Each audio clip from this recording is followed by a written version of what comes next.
پہلی بات تو یہاں حدیث کے اندر آئی کہ پیغمبر صلی اللہ علیہ وسلم نے ارشاد فرمایا کہ مسجد نبوی کے اندر ایک نماز دیگر مسجدوں میں نمازوں کی بنسبت اتنا فاصلہ ہے جیسا کہ 1000 نماز اور ایک نماز.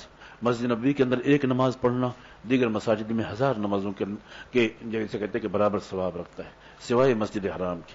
مسجد حرام کے بارے میں صراحتاً روایتیں 1,00,000 کی برابر جسے کہتے ہیں کہ آئی ہے، اور نیکی سبحان اللہ اس کو مطلب 1 درہم خرچ کریں 1,00,000 کے برابر ہے دوسری جگہ میں خرچ کرنے کے. اس طرح کی روایتیں بکثرت ہیں.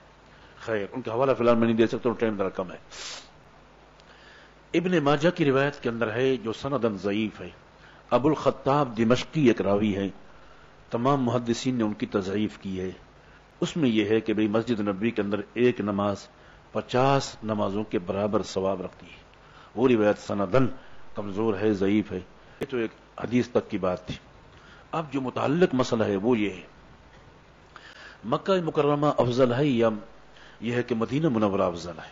بالفاظ یہ دیگر مسجد الحرام کے اندر عبادت کی فضیلت یا اس کی عظمت یا کعبہ کی عظمت ہے زیادہ بہتر اور فضیلت زیادہ ہے، اور یا مسجد نبوی اور مدینہ منورہ کی دونوں باتوں کو ملا لیں تو بات ذرا وزنی بنے گی کہ مسجد حرام اور مکہ ان دونوں کی فضیلت زیادہ ہے بنسبت جسے کہتے ہیں کہ مسجد نبوی اور مدینہ منورہ کے جمیع فضائل کے ساتھ، یا اس کا الٹ ہے کہ مسجد نبوی کے اندر عبادت اور مسجد نبوی اور مدینہ منورہ کی فضیلت جسے کہتے ہیں کہ زیادہ ہے. جمہور کے نزدیک پہلا قول ہے. تمام فقہاء اور محدثین حنفیہ مالکیہ حنابلہ، مالکیہ میں اکثریت، حنابلہ شوافیہ کے ہاں جمہور کے نزدیک مکہ مکرمہ یعنی مسجد حرام اور مکہ مکرمہ اس کو فضیلت حاصل ہے مسجد نبوی اور مدینہ منورہ کے اوپر. چنانچہ حافظ ابن حجر نے ابن رشد جسے کہتے ہیں کہ حنبلی مالکی ان کا قول نقل کیا ہے اور پھر اس کے بعد دلائل بھی ذکر کیے. فرمایا کہ دیکھیں کعبہ کو اللہ تبارک و تعالیٰ نے، مکہ کو اللہ تبارک و تعالیٰ نے نمازوں کے لیے حج کے لیے قبلہ بنایا ہے، اور مکہ مکرمہ کی حرمت اور عظمت وہ من جانب اللہ ہے، مدینہ منورہ کی حرمت اور عظمت من جانب الرسول ہے. حدیث کے اندر آیا کہ ان اللہ حرمها علی الناس ولم يحرمها الناس. اللہ تبارک و تعالیٰ نے مکہ کو عظمت دی، لوگوں میں کسی نے نہیں دی، جبکہ دوسری مسجدوں کو فضیلت انبیاء کی وجہ سے ملی ہے. بیت المقدس کو، مسجد نبوی کو انبیاء کی دعاؤں کی برکتوں سے، ان کی عبادات اور ان کے ساتھ وہاں کثرت کے ساتھ جو ہے نا ممارسات کی وجہ سے ملی ہے. مکہ مکرمہ کے شکار کی جزا اجماعی ہے. اگر کوئی شکار کرتا ہے تو اس کا فدیہ، اس کی جزا واجب ہوتی ہے. مدینہ منورہ کے بارے میں فرماتے ہیں اکثر علماء کے نزدیک اگر شکار منع ہے لیکن اس کی کوئی جزا اور جرمانہ اس کے اوپر نہیں ہے. یہاں روایت کے اندر آ گیا کہ بعض صحابہ کرام نے شکار کرتے ہوئے کسی کو دیکھ کر ان کا سامان چھین لیا اور کہا کہ پیغمبر صلی اللہ علیہ وسلم نے یہی فرمایا کہ بھائی ان کی سزا یہی ہے. سر بعض شوافع اس کے قائل ہے، ورنہ جمہور شوافع محققین وہ کہتے نہیں مدینہ منورہ کے اندر جسے کہتے ہیں جزا یا اس طرح کی جس طرح کی زیادتی اور کمی اگر ہو جائے تو ان کی جزا نہیں ہے، صرف گناہ ہے. تو مکہ مکرمہ کے شکار وغیرہ کے بارے میں اسی طرح مکہ مکرمہ کے اندر حدود و قصاص کے کل کے سبق کے اندر آ چکا ہے کہ بھئی قتل اگر کوئی باہر سے کر اس کے بارے میں کیا ہے. برخلاف مدینہ منورہ کے اندر حدود قصاص قتل وہی کرے، باہر سے قتل کر کے آئے، ہر اعتبار سے اس کے اندر جو ہے نا گنجائش ہے. تو اس بنیاد پر مکہ مکرمہ کو یہ ہے کہ اور اس حدیث کی وجہ سے یہاں حدیث کے اندر صراحتاً ہے کہ ایک مسجد حرام کی جو ہے نا تخصیص ہے، مسجد حرام کے اندر جو عبادت کا مقام اور مرتبہ ہے وہ جسے کہتے ہیں مسجد نبوی کے مقابلے میں جسے کہتے ہیں کہ زیادہ ہے. وہاں 1,00,000 اور یہاں پر 1,000 کی بات ہے. امام مالک رحمۃ اللہ علیہ کا قول نقل فرمایا کہ ان کے بعد حضرت کا مشہور قول یہی ہے کہ وہ مسجد نبوی اور یہ ہے کہ مدینہ منورہ کو افضل اور فضیلت دیتے ہیں مکہ مکرمہ اور مسجد حرام اور حدود حرم کے مقابلے میں. امام مالک رحمۃ اللہ علیہ کی دلیل یہ حدیث ہے یہاں پر جو گزری ہے ما بین بیتی و منبری روضۃ من ریاض الجنہ، جنت کی کیاری ہے. ٹھیک. اور پھر دوسری حدیث امام مالک رحمۃ اللہ علیہ نے یہ فرمائی کہ بھائی پیغمبر صلی اللہ علیہ وسلم نے ارشاد فرمایا کہ یہ ہے کہ مقدار صوت کوڑے کے برابر جنت کے اندر جگہ خیر من الدنیا وما فیہا. پہلے دوروں میں پیغمبر صلی اللہ علیہ وسلم کے دور میں عرب کے عام طور پر یہ ہوتا ہے جب سفر میں جاتے رات کے ٹائم یا دن کے ٹائم کسی درخت سایہ دار درخت کے نیچے پڑاؤ ڈالتے، تھوڑی دیر کے آرام کرتے، تو ہر آدمی کے پاس چونکہ ہتھیار یہ چیزیں کمان وغیرہ ہوتی تھی تو اپنا کوڑا جو ہے نا ڈال لیتا تو جتنے حد تک اس کا کوڑا جاتا تھا وہ جگہ اس کے لیے گویا کہ بک ہو جاتی ہے. اب دوسرا اگر کسی کو سونا آرام کرنا ہے تو آگے یہ ہے کہ وہ جگہ اپنے لیے بنا لے, اتنی مقدار کے اندر اپنا آرام کرنے کی جگہ اس کے لیے مخصوص مختص ہو جاتی تھی.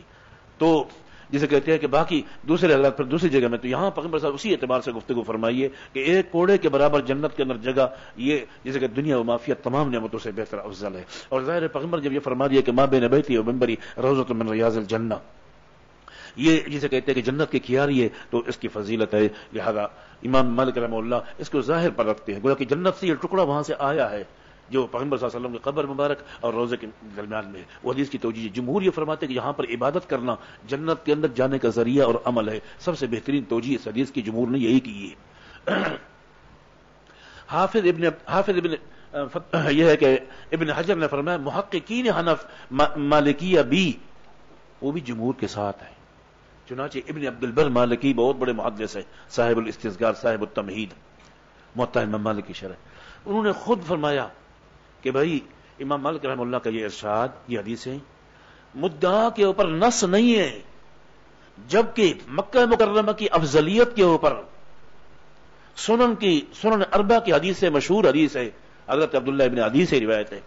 پیغمبر صلی اللہ علیہ وسلم حضر مکہ مکرمہ کی جگہ وہاں کھڑے ہو کر آپ نے مکہ مکرمہ کو خطاب کے طور پر جو ہے نا خطاب کرتے ہوئے فرمایا واللہ انک لخیر ارض اللہ واحب الارض الیہ لولا اخرجت ما خرجت. دوسری روایت کے اندر لولا ان قومی اخرجونی ما خرجت, اگر مجھے قوم میرا خاندان مجھے یہاں سے نہ نکالتا میں یہاں سے نہ جاتا. حافظ ابن عبد البر باوجود مالکی بہت بڑے محدث ہیں, معتبر محدث ہے, خطیب بغدادی کا ٹکر کے آدمی, دونوں کا زمانہ ہے. اس دور میں ان دونوں جیسا کوئی محدث تھا ہی نہیں. خطیب بغدادی مشرق کے اندر اور مغرب کے اندر جو ہے نا جسے کہتے ہیں ابن عبد البر. خیر تو وہ فرماتے ہیں کہ یہ بیت اللہ اور مکہ مکرمہ کی فضیلت کے اوپر جو دلالت کرتا ہے. قاضی ایاز مالکی رحمہ اللہ نے فرمایا کہ بھائی مکہ مکرمہ کی فضیلت اور یہ ہے کہ مسجد حرام کے اندر عبادت کی فضیلت یہ مدینہ منورہ کے اوپر ہے, لیکن وہ جگہ جو حضور صلی اللہ علیہ وسلم کا روضہ اقدس ہے, پیغمبر صلی اللہ علیہ وسلم کے جسم عطر کے ساتھ ملا ہوا ہے, وہ جگہ یہ ہے کہ تمام روئے زمین کیا زمین و آسمان سے بھی افضل ہے, یہاں تک کہ عرش و کرسی سے بھی افضل ہے. حافظ ابن حجر نے فرمایا کہ اس میں کلام نہیں ہے, کلام تو عبادت کے لیے ہو رہے کہ عبادت کے اعتبار سے فضیلت کی جگہ مکہ مکرمہ ہے یا مدینہ منورہ ہے. وہ تو جمہور کا مسئلہ اتفاقی ہے, جو جسم اطہر کے ساتھ روضہ کے اندر زمین کا ٹکڑا حصہ ملا ہوا ہے جو تراب, وہ تو عرش کرسی سب سے افضل, جو اللہ تبارک و تعالیٰ کو عرش کرسی سے بھی وہ جگہ وہ مقام زیادہ محبوب ہے. اس میں اختلاف نہیں ہے, اختلاف اس میں عبادت کے اس کے اعتبار سے جمہور کا مسئلہ یہی ہے. چنانچہ علامہ فاقہی اخبار مکہ کے اندر لکھتے ہیں, یہی اسی وجہ سے بعض علماء نے کہا کہ ارض زمین کو فضیلت حاصل ہے آسمانوں کے اوپر, جو اللہ تبارک و تعالیٰ نے پیغمبر صلی اللہ علیہ وسلم کو یہاں پر جو ہے نا جس میں اطہر اور دیگر انبیاء علیہ السلام کے احسان مطہرہ یہاں ہیں, اس کی وجہ سے یہ ہے کہ زمین کو آسمان کے اوپر فضیلت ہے, اگرچہ جمہور آسمان کو فضیلت دیتے ہیں زمین کے مقابلے کے اندر. پھر اس کے بعد حافظ نے فرمایا کہ تمام منصفین مالکیہ بھی اس میں جمہور کے ساتھ ہے.